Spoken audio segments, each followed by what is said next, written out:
Hai, dengan Babat Tradisinya dalam serial Archons bagian keempat. Jadi teman-teman yang belum nonton bagian 1, 2, 3 mendingan nonton supaya ngerti konteksnya.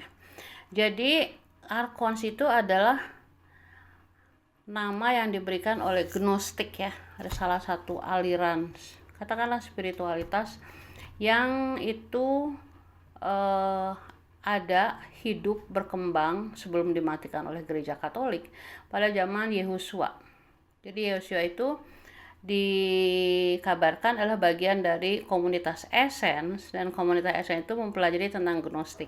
Menurut Gnostik itu kita dikuasai oleh Demiurge. Demiurge adalah entitas ciptaan ya. Jadi dia tuh diciptakan oleh yang kita kenal sebagai Saturnus. Saturnus itu entitas yang dia itu individual, intelligent, infinite, independent, powerful God yang sama-sama kita masing-masing, kecuali NPC ya. Jadi Archons itu dia bukan kreator, dia nggak bisa menciptakan, tapi dia bisa meniru. Nah, dalam proses meniru itu dia membuat banyak sekali teknologi. Siapa Tuhan yang disembah dia? Demiurge ya. Demiurge itu ada banyak nama, tapi salah satu nama yang paling keren yang terkenal ada yang disebut Yaldabaoth. Nah, Yaldabaoth itu dia itu singa, kepala singa, badannya adalah ular. Terus Bapak pernah minta ChatGPT menggambarkan Yaldabaoth. Itu pas ngelihat hasilnya bener-bener spooky, creepy. Bener-bener energi itu, jadi kita lihat gambar aja itu energi kita bisa disedot kalau terlalu lama. Apalagi kalau dipuja, memuja dia, wah repot. Nah, Archons ini teman-teman masih ada nggak sih sampai sekarang? Ada. Archons ini dia itu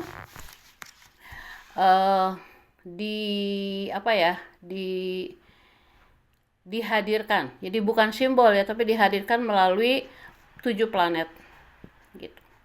Jadi 7 planet ya. Jadi setiap planet itu dia itu memancarkan frekuensi tertentu yang dihubungkan dengan kubus Saturnus yang adalah planet ke-6. Makanya angka 666 itu adalah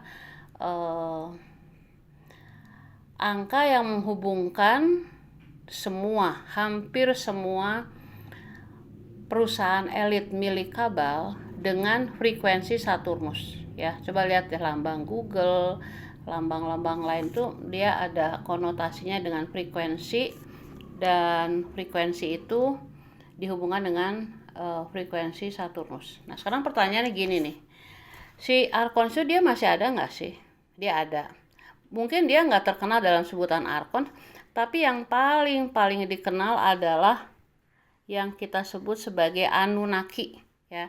Jadi kita mau membahas si Archons yang itu dipakai oleh Gnostik dalam konteks Sumeria, itu namanya Anunnaki, dan dia sampai sekarang masih ada nggak sih? Ya kan pertanyaannya gitu ya. Nah teman-teman, jadi Anunnaki itu dia banyak sekali story-nya ya. Dulu waktu awal-awal perkembangan kosmologi itu dikisahkan Anunnaki itu berasal dari suatu planet. Planetnya itu antara Bumi dan Mars, namanya planet Marduk. Dan planet Marduk itu katanya sih kehilangan daya hidup sehingga mencari sumber kehidupan yang berbentuk kimiawi emas. Maka datanglah mereka ke bumi, lalu disambut oleh orang-orang bumi. Tapi itu adalah dongengnya ya menurut saya. Yang aslinya itu bahwa Anunnaki yang menyebutkan diri mereka sebagai mereka yang datang dari surga ke bumi. Jadi artinya Anunnaki adalah mereka. Jadi Anunnaki itu nggak satu ya, dia bangsa ya, yang sangat-sangat canggih, dan dia itu adalah makhluk yang datang dari surga ke bumi. Dia berbentuk fisik teman-teman. Jadi dia bukan berbentuk kayak kita pikir ada malaikat, atau malaikat itu bersifat spiritual, enggak. Mereka tuh yang benar-benar berbentuk fisik. Nah, Anunnaki ini, 2 Anunnaki yang paling terkenal tiga lah yang paling terkenal selama ini adalah Enki, Enlil, dan Sulaiman. Ya, tapi sekarang turunan dari Anunnaki itu adalah mereka yang menjadi penguasa bumi ini, semua yang ada hubungannya dengan kerajaan-kerajaan di bumi, lalu yang ada hubungannya dengan organisasi yang mengontrol bumi, ya, perusahaan-perusahaan yang mengontrol bumi. Nah, semua itu mempertahankan frekuensi Saturnus. Lalu mereka itu memuja Demiurge. Nah, apa yang mereka lakukan untuk mempertahankan posisi mereka, kontrol mereka di bumi? Mereka melihat bumi sebagai peternakan. Ya, bumi adalah peternakan atau farming.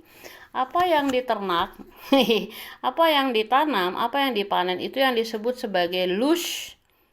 Itu kalau dalam bahasa kerennya adalah chi atau energi.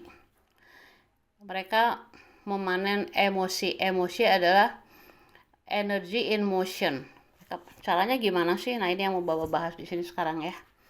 Jadi Anunnaki itu dikatakan dari Nibiru, tapi dia sebenarnya adalah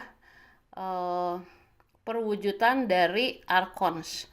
Jadi arkonnya sendiri dia mungkin bersifat metafisikal, dia bersifat frekuensi. Dia diwakili oleh 7 planet yang kita kenal. Nah, tapi si Anunnaki ini karena dia itu memakai frekuensi Saturnus untuk mengontrol secara hierarki, menyebarkan ketakutan, dan bermain di suatu konteks keterbatasan, maka mereka dengan sejarah ribuan tahun itu udah ada di bumi kita. Nah, farming ya. Jadi farmingnya itu loose ya, teman-teman, loose. Nah, di dalam cerita-cerita yang beredar itu Anunnaki itu datang ke bumi untuk mencari emas. Jadi mereka tuh untuk mencari emas ya. Nah, ini kita bisa lihat di raja-raja Mesir dulu tuh mereka sudah suka memakai bedak atau emas ya, bedak dari emas untuk membuat wajah mereka itu bukan cantik, bukan cakep, tapi mempertahankan frekuensi yang ada di emas itu. Nah, sekarang apa sih frekuensi yang ada di emas? Kita akan pelajari sama-sama. Ya. Jadi teman-teman, kita ke Anunnaki dulu. Si Anunnaki ini tujuannya adalah memanen energi di bumi, ya. Nah,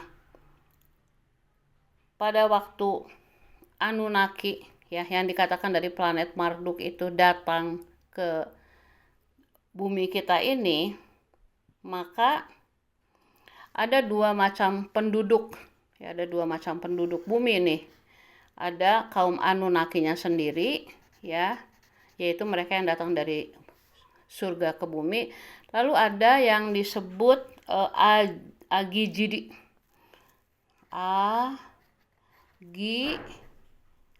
Jigi, yaitu apa? Kaum budak ya, mereka yang menjadi budak dari Anunnaki yang tinggal di kota-kota dan tinggal di peradaban yang canggih ya, yang canggih banget.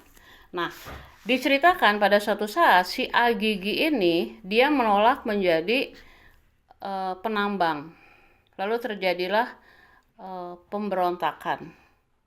Nah, dalam pemberontakan itu akhirnya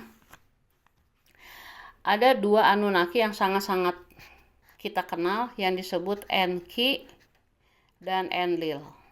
Ya, Enki dan Enlil. Nah, si Enki ini dia itu scientist, dia ilmuwan. Jadi dia mulai membuat percobaan-percobaan untuk mencampur DNA dari berbagai macam makhluk ada di bumi, menghasilkan DNA dari berbagai macam bentuk makhluk. Jadi dulu tuh ada makhluk ya, kepalanya anjing, kepalanya manusia, badannya anjing. Terus nanti ada lagi kepalanya singa, badannya manusia gitu ya. Atau badannya singa, wajahnya manusia, macam-macam. Nah, mereka tuh melakukan eksperimen DNA. Nah, lalu ada si Enlil. Nah, Enlil ini dia ingin mempertahankan posisi kontrolnya. Nah, ini ada semacam narasi yang dibuat. Jadi ada turunan Enlil yang menjelek-jelekan Enki, ada turunan Enki yang menjelek-jelekan Enlil, tapi kita nggak peduli tentang itu. Yang kita peduli adalah mereka melakukan apa yang disebut mutasi DNA. Dan kita adalah bagian dari mutasi itu, dibedakan oleh golongan darah, RH positif atau RH negatif. Nah, RH negatif itu adalah mereka yang masih menjaga darah murni ya dari entah Enlil entah Enki nih, tergantung ceritanya di mana. Tapi yang RH positif itu adalah gabungan dari eksperimen manusia dan primata, teman-teman ya. Nah, ini RH negatif yang dikejar-kejar oleh oleh kaum elit karena mereka punya turunan. Oke teman-teman, terlepas dari itu, jadi sekarang kita mau melihat sesuatu yang menarik. Jadi dari hasil DNA ini lalu diciptakanlah sebuah bangsa yang dikenal sebagai bangsa Adamu, yaitu bangsa manusia sekarang. Jadi Adam itu disebut kelompok pertama yang diciptakan oleh teknologi DNA itu. Nah, nggak tahu nih Nabi Adam datangnya dari mana ya, tapi Baba nggak mau bahas itu. Nah, yang menarik ketika si Adamu ini diciptakan oleh Anunnaki, entah Enlil entah Enki, itu dikatakan bahwa seperti yang dikatakan di kitab suci, bahwa mari kita menciptakan manusia sesuai dengan image kita. Jadi image-nya adalah image dari Anunnaki. Lalu mereka menciptakan Tuhan yang beda dengan si Demiurge itu, karena Demiurge itu kan dia dia lebih bersifat non fisik, metafisik.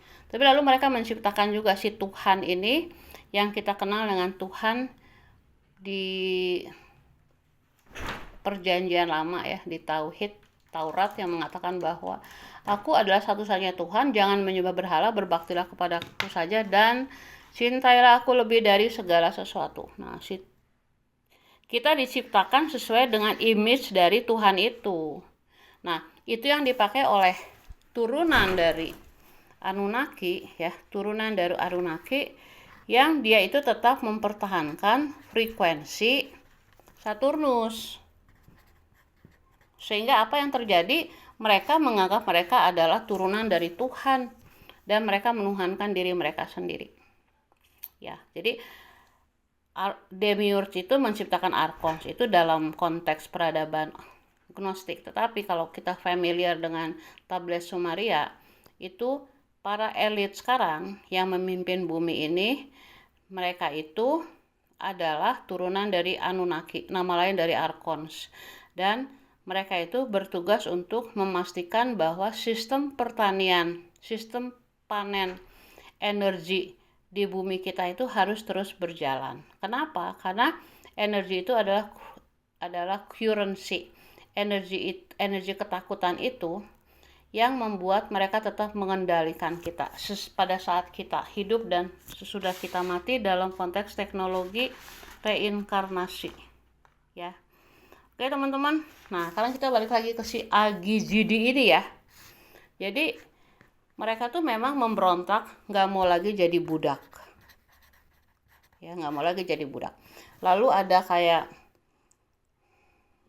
penelitian berdasarkan DNA, lalu Anunnaki ini memastikan bahwa para budak ini ya mempunyai DNA yang sangat-sangat rendah, sehingga mereka itu harus pertama memuja Tuhan ini ya, worship, memuja Tuhan ini.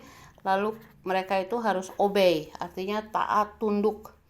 Lalu mereka itu harus menerima ketuhanan si Tuhan ini ya, divinity dari Tuhan ini.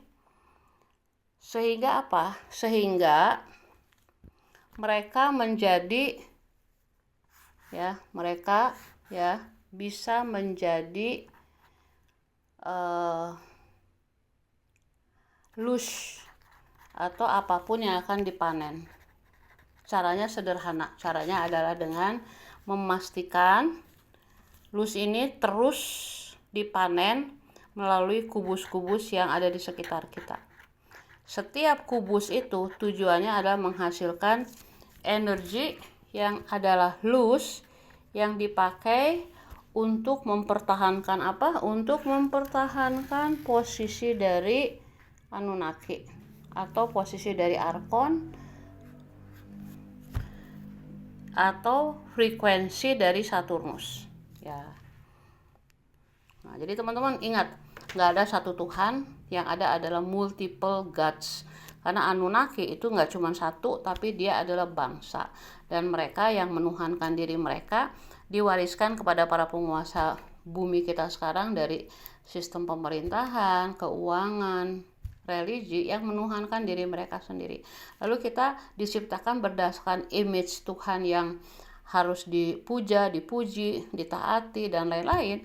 Akhirnya apa yang terjadi? Di tingkat yang paling bawah, para agen-agen, ya, di sini ada yang disebut agen-agen Anunnaki, itu yang mereka itu menjadi pemasti bahwa umat itu selalu ada dalam kubus supaya bisa dikontrol. Nah, kita lanjut lagi ya. Nah, jadi siapapun ya, entah itu Enlil atau Enki, karena ada dua versi dan setiap versi keturunannya ingin menunjukkan bahwa leluhurnya yang baik. Jadi Enki bilang leluhurnya baik, Enlil bilang leluhurnya baik, kita nggak tahu dan kita nggak mau ambil pusing tentang itu. Intinya bahwa si agen-agen Anunnaki ini ya, entah dia dari tingkat yang paling bawah gitu ya, sampai tingkat korporat, sampai tingkat negara, sampai tingkat dunia gitu ya. Itu tuh memastikan bahwa kita tidak boleh mempunyai kemampuan untuk berpikir secara independen. Mereka memastikan nggak boleh berpikir secara independen, nggak boleh bertanya. Ya, coba lihat di pembelajaran sampai tahap akar rumput kita nggak boleh nanya otoritas itu. Lalu nggak boleh memberontak, ya nggak boleh memberontak. Kalau memberontak langsung deh diciduk, lalu di brainwash, lalu dipastikan mereka masuk dalam sistem kubus yang disepakati gitu ya.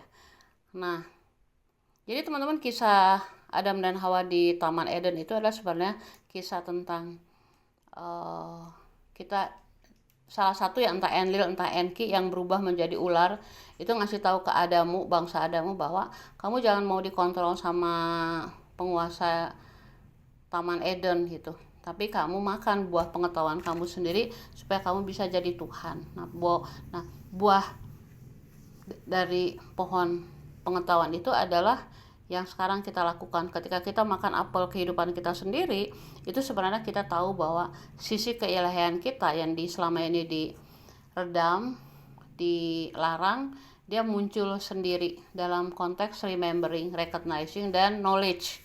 Ya, jadi sekarang udah beda teman-teman. Sekarang orang udah nggak percaya lagi, apalagi generasi sekarang pada bertanya, masa sih kayak gini, masa sih kayak gitu ya.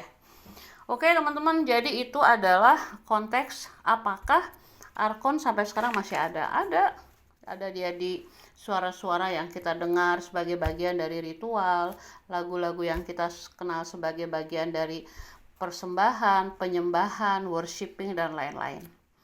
Nah, oke. Jadi Arkons itu atau Anunnaki itu dia abadi. Ya. Nah, ada banyak sekali sih yang sebenarnya bisa kita bahas soal Anunnaki itu. Tetapi yang ingin saya katakan sekarang adalah ketika Anunnaki itu dia masih hidup, bernafas, dan berkuasa sampai saat ini. Nah, teman-teman ingat nggak ketika tadi Bapak mengatakan bahwa tujuan dari Anunnaki itu adalah emas, ya. Nah, pertanyaannya apakah sekarang konsep emasnya masih dipakai apa enggak? Kan pertanyaannya gitu. Nah, kalau dulu si emas itu entah dia untuk jadi bedak dari apa kebutuhan kehidupan mereka, dan bawa pikir itu bohong Bapak nggak percaya sih. Tapi pada waktu itu bumi memang punya banyak sekali emas, dan emas itu bisa menjadikan bagian dari proses perbudakan manusia bangsa Adamu itu. Jadi mereka dipaksa masuk ke penambangan emas, menderita di situ, dan sistem selalu memastikan bahwa mereka itu akan terus mencari emas untuk bisa bertahan hidup. Ya, itu pada waktu itu. Nah, sekarang pemerintahan yang sekarang tetap mempergunakan emas dalam bentuk uang. Ya, jadi currency-nya tetap emas. Tapi sekarang orang nggak disuruh lagi untuk kerja di tambang emas, ya, masuk ke dalam kegelapan, ketakutan, nggak dikasih makan. Sistemnya sistem surviving pada waktu itu. Sekarang emasnya dalam bentuk yang lebih elegan, yaitu dalam bentuk currency kita. Jadi kita semua itu adalah budak dari sistem uang yang dimonitor oleh kelompok elit dengan tujuan yang sama banget. Tujuannya adalah untuk mengontrol manusia untuk hidup dalam ketakutan dan hanya sekedar surviving gitu. Nah, cara bermainnya dia lebih keren lagi ya. Jadi dibuatlah narasi tentang barter gitu ya. Lalu nanti dibuatlah narasi tentang mata uang yang berbeda-beda dari satu negara ke negara lain, tapi dipastikan yang ngontrol yaitu dolar dan pound sterling yang menentukan arahnya. Lalu nanti kita sekarang ada yang disebut uang digital. Semuanya tentang kontrol. Jadi semuanya itu tentang kontrol ya. Nah, tujuan utamanya itu bukan si emasnya, bukan si uangnya. Kita lihat sekarang uang beredar gampang banget. Ya, tinggal cetak triliunan. Sekarang orang ngomong triliunan tuh gampang banget. Tapi sebenarnya tujuannya apa?